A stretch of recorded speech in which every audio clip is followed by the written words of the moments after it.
ఒకప్పుడు 5 సంవత్సరాల క్రితం సుస్మిత ఈ బిజినెస్ ని స్టార్ట్ చేసినప్పుడు ఒక జీరో, అమ్మా నాన్న లేని అమ్మాయి.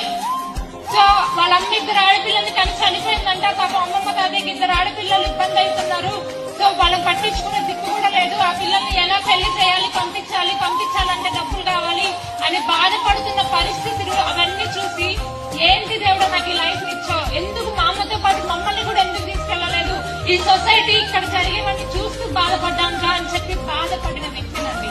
5 years బ్యాక్ వెస్టేజ్ అవకాశం వచ్చింది, విన్నాను, బాగుంది. దానికంటే ముందు నేను ఏదో ఒకటి చెయ్యాలి అని ఆలోచించాను. ఏదో ఒకటి నేను నిలబడాలంటే నాకు ఫైనాన్షియల్ గా డబ్బు కావాలి. ప్రతి చిన్నదానికి అడగలేను, అడుగుతామా? ఏది అడిగినా నో అంటారు. నో అని ఫేస్ చేసినప్పుడు ఇంకా ఫీల్ ఎక్కువ అనిపిస్తుంది.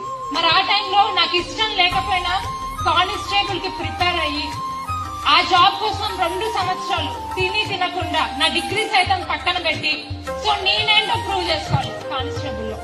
అప్పుడు నా సిచ్యువేషన్ నేనేంటో ప్రూవ్ చేసుకోవాలి. ఇక్కడ వీళ్ళ పెళ్లిళ్ళు చేయాలంటే ఇబ్బంది పడుతున్నారు కదా, వాళ్ళకి కనీసం సపోర్ట్ అవ్వాలి మా అమ్మమ్మ తాతయ్యకి అని చెప్పి కానిస్టేబుల్ కి ప్రిపేర్ అయ్యి రేయిన్ బవళ్ళు కష్టపడి చదివితే events merit, mains merit, prelims merit అన్నిట్లో మంచి స్కోర్ వచ్చింది. జాబ్ వచ్చింది.